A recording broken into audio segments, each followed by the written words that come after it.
Hi guys, let's cross the DSA bridge together. So guys today మనం అరేలో చాలా important beginner problem discuss చేయబోతున్నాం guys. Problem ఏంటంటే count count frequency of a given element guys. Given element. So guys it's కొంచెం చాలా important question, జాగ్రత్తగా వినండి guys. అసలు frequency అంటే ఏంటి? ఫ్రీక్వెన్సీ అంటే ఏదైనా ఎలిమెంటో లేకపోతే ఏదైనా ఎన్నిసార్లు రిపీట్ అయ్యిందని అర్థం గైస్. ఫ్రీక్వెన్సీ అంటే number of times something repeated. So ఇప్పుడు ఎలిమెంట్ ఎన్ని టైమ్స్ రిపీట్ అయిందని ఎలా తెలుసుకుంటాం మనం అసలు అరేలో? అస్సలు కన్ఫ్యూజ్ అవ్వకండి గైస్, స్టెప్ బై స్టెప్ చూద్దాం మనం. సో ఇప్పుడు మనకి ప్రాబ్లం స్టేట్మెంట్ ఎలా ఉంటుందంటే గైస్, మనకి ఒక అరే ఇస్తారు. ఇన్పుట్ అరే లెట్స్ 1 2 3 2 4 2 5 ఏదో ఒక అరే. అలాగే మనం ఏదైనా ఒక ఎలిమెంట్ కూడా మనకి ఇస్తారు గైస్. లెట్స్ కీ అన్నాం, దీన్ని కీ ఈక్వల్ 2 ఇచ్చారు అనుకోండి. ఇప్పుడు మన క్వశ్చన్ ఏంటంటే ఈ కీ ఈ అరేలో ఎన్నిసార్లు రిపీట్ అయింది, ఎన్నిసార్లు 1 2 3. సో అవుట్పుట్లో ఆన్సర్ 3 రావాలి గైస్, అంతే. అదే ఒకవేళ నీకు కీ ఈక్వల్ టు 4 ఇచ్చారు అనుకోండి, 4 ఎన్నిసార్లు రిపీట్ అయింది, ఒకసారి మాత్రమే. సో అవుట్పుట్లో 1 వస్తుంది ఆన్సర్. సో క్వశ్చన్ క్లియర్గా అర్థమైంది అనుకుంటున్నా గైస్, సింపుల్. సో ఇప్పుడు మనం ఎలా థింక్ చేస్తాం, అసలు దీన్ని ఎలా ట్రావర్స్ చేస్తాం, మనం ఎలా ఫైండ్ చేయగలం మన యొక్క కీ ఎన్నిసార్లు రిపీట్ అయిందని చెప్పి. సో మనకి ఎక్కడ ఉందో మనకు తెలీదు. సో అరే మొత్తాన్ని మనం చూడాలి అంటే ట్రావర్స్ చేయాలి అంటే మనకు ఫస్ట్ రాబోయే లూప్ ఫర్ లూప్ గుర్తుకు రావాలి. సో ఫస్ట్ స్టెప్ ఫర్ లూప్ని రన్ చేస్తాం, అంతే కదా. ఫర్ లూప్ని ఇక్కడి నుంచి 0th ఇండెక్స్ నుంచి లాస్ట్ ఇండెక్స్ వరకు ఫర్ లూప్ని రన్ చేస్తాం. ఫర్ లూప్ని రన్ చేసి ప్రతి ఎలిమెంట్ని పిక్ చేసి, ఒకవేళ మన అరే ఆఫ్ ఐ ఈక్వల్ టు మన కీ అయితే ఏదో ఒక వేరియబుల్ తీసుకొని కౌంట్ అని చెప్పి ఈ కౌంట్ని నేను ఇంక్రిమెంట్ చేస్తా. ఇంతే ఆన్సర్. దీనికి అర్థమైందని అనుకుంటున్నా. కోడ్ రాస్తే మీకు చాలా క్లియర్గా అర్థమైంది గైస్ ఇదంతా. సో ఇప్పుడు క్విక్లీ మనం కొంచెం జావా కోడ్ చూద్దాం గైస్. జావా గైస్, జావా మనకు తెలుసు, జావా పబ్లిక్ స్టాటిక్ వాయిడ్ మెయిన్తో స్టార్ట్ అయిద్దని చెప్పి.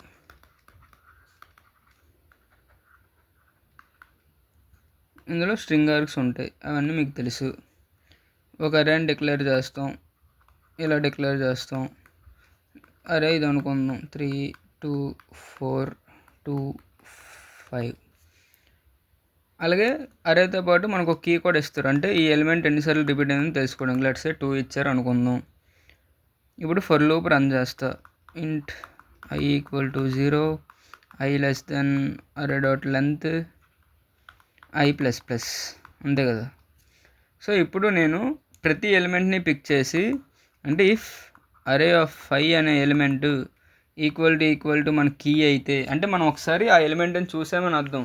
అప్పుడు చూసినప్పుడు ఏం చేయాలి, మనం కౌంట్ చేస్తాం, అంటే ఎలిమెంట్ ఎన్నిసార్లు రిపీట్ అవుతుందని.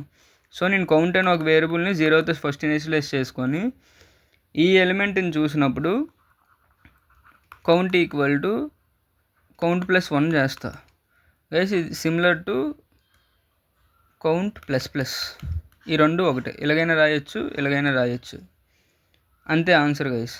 బయటకు వచ్చిన తర్వాత system dot out dot println count. ఈ కౌంట్ అనే వేరియబుల్లో ఆ ఎలిమెంట్ ఎన్నిసార్లు రిపీట్ అయ్యిందనేది మనకి స్టోర్ అయ్యి ఉంటుంది గైస్. ఇంతే కోడ్, చాలా ఈజీ, చూసారు కదా. సో ఇప్పుడు క్విక్లీ డ్రై రన్ చేస్తే మీకు ఇంకా చాలా క్లియర్గా అర్థమైద్ది. సో ప్రతి వీడియోలో నేను చెప్తున్నట్టే డ్రై రన్ అనేది చాలా పవర్ఫుల్ గైస్. అది ఎంత హార్డెస్ట్ క్వశ్చన్ అయినా మీకు చాలా సింపుల్గా అర్థమయ్యేలా చేస్తుంది, అది ఎప్పుడు మీ ఓన్గా మీరు చేసినప్పుడు. సో ఈ వీడియో చూసిన తర్వాత లేకపోతే ఈ వీడియో పాజ్ చేసో ఒక ఎగ్జాంపుల్ తీసుకోండి, కోడ్ని చూడండి, డ్రై రన్ చేయండి. ఇవి మీ డీబగ్గింగ్ స్కిల్స్ని చాలా ఇంప్రూవ్ చేస్తాయి, నమ్మండి గైస్ నన్ను. సో ఇప్పుడు క్విక్లీ ఐ ఈక్వల్ టు 0తో లూప్ స్టార్ట్ అయ్యిద్ది. మనకి ఈక్వల్ టు 2 ఉంది, అరే ఉంది మన దగ్గర. అరే రాద్దాం, అప్పుడు మనకు క్లియర్గా అర్థమైద్ది. అరే ఈక్వల్ టు 1 2 3 2 4 2 ఇది సరిపోద్ది. మనకి ఇండెక్సింగ్ తెలుసు, 0తో స్టార్ట్ అయ్యింది అని చెప్పి 0 1 2 3 4 5. సో కౌంట్ అయిన ఒక వేరియబుల్ని కూడా నేను డిక్లేర్ చేసుకొని దీన్ని 0తో ఇనిషియలైజ్ చేశాను, ఎందుకంటే అదే మనకు చెప్పేది ఫ్రీక్వెన్సీని, అంటే ఎన్నిసార్లు మనకి రిపీట్ అయ్యిందని చెప్పి. సో గైస్ ఇప్పుడు i equal to 0, i equal to 0 అయినప్పుడు ఫర్ లూప్ లోపలికి వచ్చి ఇఫ్ అరే ఆఫ్ i అంటే అరే ఆఫ్ 0 అంటే ఎంత గైస్, అరే ఆఫ్ 0 అంటే 1 ఈక్వల్ టు 2 అంటే మనకి కాదు. సో కౌంట్ని ఇంక్రీజ్ చేయను. ఇప్పుడు i ఈక్వల్ టు 2కి వస్తాం. i equal to 2, i equal to 1 guys sorry, array of 1లో ఏ ఎలిమెంట్ ఉంది, 2 ఉంది. ఇప్పుడు 2 ఈక్వల్ టు నీకు అవును. సో ఇప్పుడు నా కౌంట్ అనే వేరియబుల్ని 0 నుంచి 1 అని చేస్తా. సో కౌంట్లో నాకు ఇప్పుడు 1 ఉంది, అర్థమైందా? అంటే 2ని ఒకసారి మనం చూసాం కాబట్టి దాని ఫ్రీక్వెన్సీని మనం ఇంక్రీజ్ చేస్తాను అన్నట్టు గైస్, అంతే. ఇప్పుడు ఇది అయిపోయింది, i ఈక్వల్ టు 2కి వస్తాం. i ఈక్వల్ టు 2లో ఎలిమెంట్ 3 ఉంది, అంటే అరే ఆఫ్ 2లో 3 కదా ఉంది. సో 3 ఈక్వల్ టు 2 కాదు, సో మన కౌంట్ని ఏం చెయ్యం. Next i equal to 3, i equal to 3లో ఏముంది గైస్, 2 ఉంది. 2 ఈక్వల్ టు మనకి అవును. సో నా కౌంట్ని ముందు 1 ఉండేది, ఇప్పుడు 2 చేస్తా. సో కౌంట్ ఈక్వల్ టు 2 అంటే ఇప్పుడు వరకు నా యొక్క కీ 2 సార్లు రిపీట్ అయిందని అర్థం, అందుకే ఈ కౌంట్ వేరియబుల్ మనం తీసుకున్నది. అర్థమైందని అనుకుంటున్నా. ఇప్పుడు i ఈక్వల్ టు 4, ఇండెక్స్ 4లో 4 ఉంది ఎలిమెంట్. సో 4 ఈక్వల్ టు 2 కాదు, సో నా కౌంట్ని నేను ఇంక్రీజ్ చేయను. Next i equal to 5, i equal to 5లో ఇండెక్స్ 5లో ఎలిమెంట్ 2 ఉంది. 2 ఈక్వల్ టు కియా అవును. ఇప్పుడు నా కౌంట్ని 2 నుంచి 3కి మార్చుతా. ఇప్పుడు మీరు కట్ట చూస్తే మన అరేలో 2 అనే ఎలిమెంట్ 3 టైమ్స్ రిపీట్ అయింది, 1 2 3 అంతే కదా. కీ 2 ఉంది కాబట్టి ఒకసారి 2 సార్లు 3 సార్లు రిపీట్ అయింది, అదే ఫ్రీక్వెన్సీ 2 యొక్క ఫ్రీక్వెన్సీ. సో మన ఆన్సర్ 3. ఇంతే గైస్, చాలా ఈజీగా ఉంది కదా. ఇప్పుడు ఇలాంటి చిన్న చిన్న లాజిక్స్ ఉపయోగించే మనం పెద్ద పెద్ద క్వశ్చన్స్ ఫ్యూచర్లో సాల్వ్ చేస్తాం. సో ఇలాంటి చిన్న చిన్న లాజిక్స్ అన్నీ మీరు గుర్తుపెట్టుకోవాలి. ఇప్పుడు quickly C++ code guys. C++ తెలుసు మనకి, దీనికి బదులు ఇంట్ మెయిన్ రాస్తాం. అరేని ఇంట్ అరే అని చెప్పి ఇలా డిక్లేర్ చేస్తాం. ఈ ఫర్ లూప్ ఇవన్నీ సేమ్, ఇది సేమ్. ప్రింట్ చేస్తున్నప్పుడు C అవుట్ అని చెప్పి రాస్తాం, అంతే గైస్. ఇప్పుడు ఏంటంటే నేను క్లియర్గా రాయాలనుకుంటే C++, జావా, పైథాన్ 3 కోడ్లు నేను రాసి మీకు చూపించగలను, కానీ అది చాలా బోరింగ్. వీడియోలు అంతే అయిపోద్ది, చూడడానికి చిరాకు అనిపిస్తుంది. సో ఏంటంటే మీకు క్లియర్ వర్కింగ్ కోడ్ మీకు కావాలి అనుకుంటే డిస్క్రిప్షన్లో నేను కోడ్స్ అన్నీ లింక్ డిస్క్రిప్షన్లో కోడ్స్ పెట్టా, ఆ కోడ్ చూసినా మీకు అర్థమైద్ది. మీరు జావాలో చేస్తే జావా కోడ్ చూసుకోండి, పైథాన్లో చేసిన వాళ్ళు పైథాన్ కోడ్ చూడండి, C++లో చూసిన వాళ్ళు C++ కోడ్ చూడండి. ఇప్పుడు నేను రాస్తున్న ఈ కోడ్లో కొన్ని సింటాక్టిక్ ఎర్రర్స్ ఉంటాయి, ఎందుకంటే ఇప్పటికిప్పుడు రాస్తున్నాం కాబట్టి కొంచెం ఫాస్ట్గా చెప్పవలసి వస్తుంది కాబట్టి చిన్న చిన్న ఎర్రర్స్ ఉంటాయి, అందుకని డిస్క్రిప్షన్లో కోడ్స్ పెడతా గైస్. ఇప్పుడు క్విక్లీ పైథాన్ గైస్. పైథాన్ నాకు ఫేవరెట్. అరేని లిస్ట్లో డిక్లేర్ చేస్తాం. 1 2 3 2 4 2 5 అని ఒక అరే ఉంది, దీన్ని ఒక లిస్ట్లో డిక్లేర్ చేసాం. కీ అనేది 2 ఉంటుంది. పైథాన్, C++, జావా ఇవన్నీ డిఫరెన్స్ ఏంటంటే వీటిల్లో మనకి డేటా టైప్స్ గట్టా ఉంటాయి, పైథాన్లో అవేమి ఉండవు, డైరెక్ట్గా రాసేవచ్చు. అలాగే కౌంట్ అయిన ఒక వేరియబుల్ నాకు కౌంట్ని క్యాలిక్యులేట్ చేయడానికి కావాలి కాబట్టి 0తో ఇనిషియలైజ్ చేసా. ఫర్ లూప్ రన్ చేసా. ఫర్ i ఇన్ రేంజ్ 0 నుంచి ఎక్కడి వరకు చివరి వరకు వెళ్ళాలి కాబట్టి లెంత్ ఆఫ్ అరే, అంతే.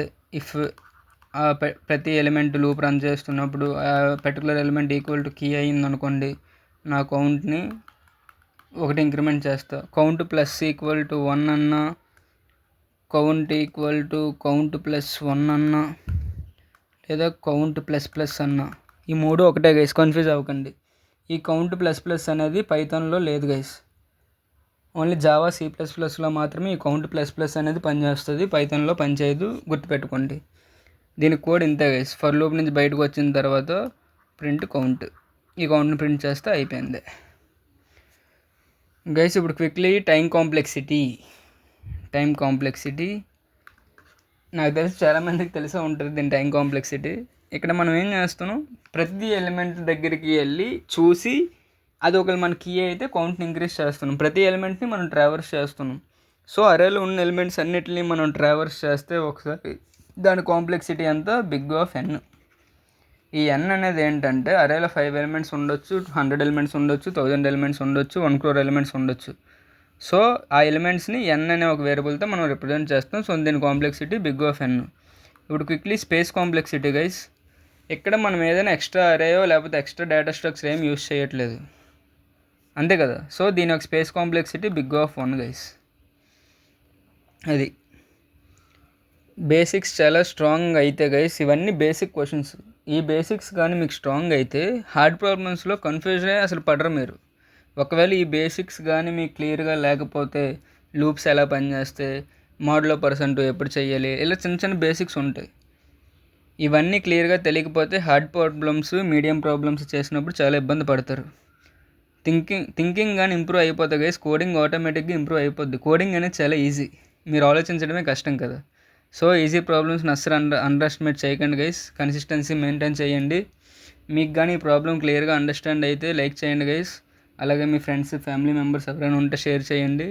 మన డిఎస్ఏ వారిని సబ్స్క్రైబ్ చేసుకోండి guys. Until the next video, let's cross the DSA bridge together guys. Love you all. Thank you guys, thank you for watching.